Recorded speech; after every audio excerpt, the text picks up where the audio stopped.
This is one of my favorite spaces that we have on Huguenot Street. I just love it. But I'm really interested in the architecture of the house, and this is the place to see the construction. This is the chimney that I'm telling you about. It's pretty massive, pretty impressive.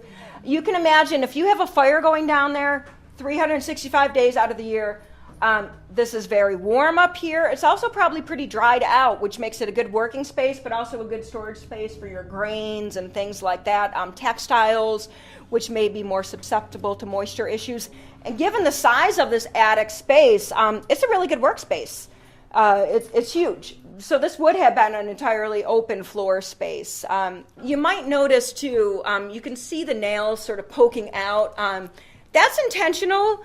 The idea was that allows for air to get under the shingles and move a little bit and dry them out, and it actually works pretty well. And this went all the way down to the basement. This is the room that we call Andre's chamber. Andre was brother to Esther Bevere. Esther was married to the second Jacob who lived in this home. And we don't know exactly what his situation was. They said he was not in his right mind. Nobody, even in a family like the Hasbrooks, that was a wealthy family, nobody has their own private bedroom. It's just sort of unheard of. Privacy is not a concept then like it is today.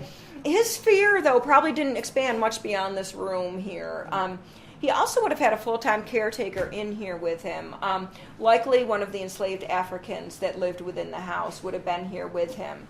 But a lot of what you see within his bedroom here just talks about different medical practices of the time period. This is actually what they called a rope bed. They didn't have box springs and things like that at the time.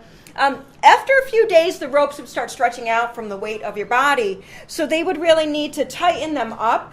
And this is actually a little wrench that they would use to do that. But that's where some people think the origin of the phrase, sleep tight, don't let the bed bugs bite. This dates to 1780s, 1790s, turn of the century. Another Josiah Hasbrook, if you can believe it, lived here and opened up a storefront, kind of like a general store, dry goods, fabrics, imports like Canton and that sort of thing. They did sell beverage out of here. They sold a lot of ale, lots of ale.